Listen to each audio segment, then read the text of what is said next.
ते पायाला बाजत नाही बाई. काय करू बाबा, पण नाही घालता येत ना पाय. ते एवढं डांबरी तापली असेल. हा टाकले पण मी आपल्याकडे कडे ना चालू दे. काय करू आपण.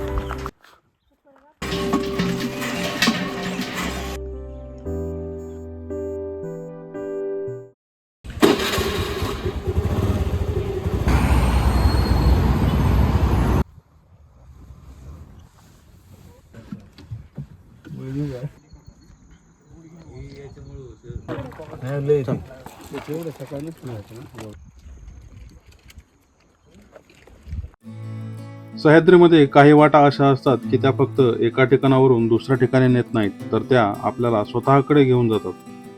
आज आपण चाललोय अशाच एका अविस्मरणीय प्रवासावर. आहुपे ते भीमाशंकर.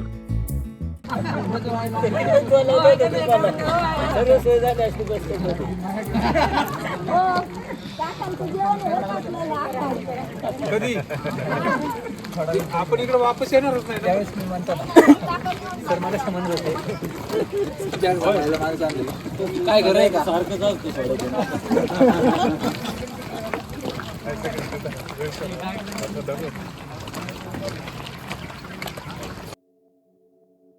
ट्रेक सुरू होण्याआधी आहुपे गावातून चालताना एक गोष्ट सतत जाणवत होती.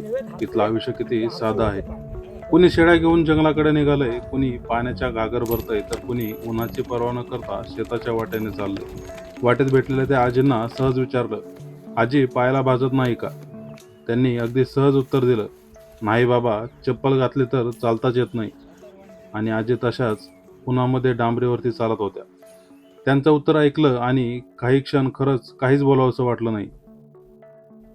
आपण अनेकदा नवीन ट्रेकिंग शूज, महागडं सामान आणि आधुनिक उपकरणाबद्दल विचार करतो, पण या डोंगरात आजही अनेक लोक अनवाणी आयुष्याचा प्रवास करत आहेत.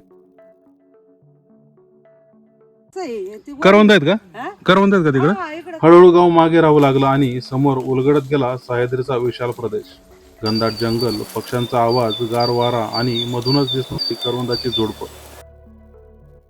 या ट्रेकचं खरं सौंदर्य फक्त डोंगरात नाही, तर त्या शांततेत आहे. शहरात सतत आवाज ऐकायला मिळतो, पण इथे निसर्ग बोलत असतो. प्रत्येक पाऊल पुढे पडत होतं, तसं शरीर थकत होतं, पण मन मात्र अजून हलकं हलकं होत चाललं होतं. वाटेत कुठे थांबलो, पाणी प्यायलो, थोडं हसलो, करवंद खाल्ली आणि पुन्हा चालायला सुरुवात केली.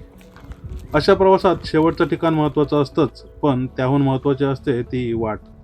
कारण आठवण राहते ती फक्त गाठलेल्या ठिकाणाची नसते, तर प्रवासात भेटलेल्या माणसांची, अनुभवलेल्या क्षणांची आणि नकळत मनात साठून राहिलेल्या शांततेची असते. जवळपास 22 किलोमीटरचा हा प्रवास पूर्ण करून आम्ही भीमाशंकरला पोहोचलो. थकवा होता, पाय दुखत होते, पण मन मात्र पूर्ण भरून आलं होतं.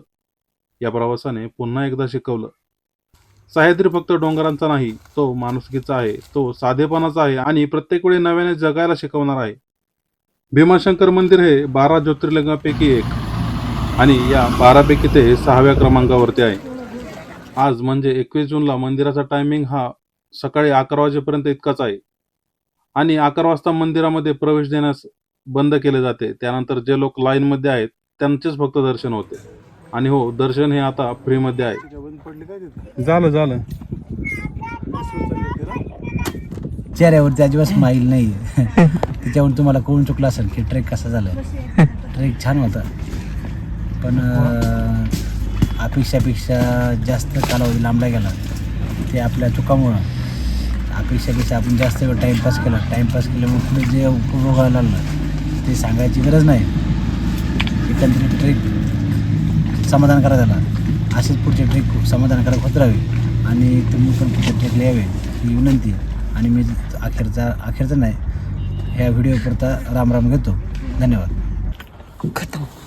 टाटा, बाय बाय, गया. तर हा प्रवास तुम्हालाही आवडला असेल तर पुढच्या सह्याद्रीच्या प्रवासात पुन्हा नक्की भेटू. तोपर्यंत भेटूया एका नव्या वाटेवर.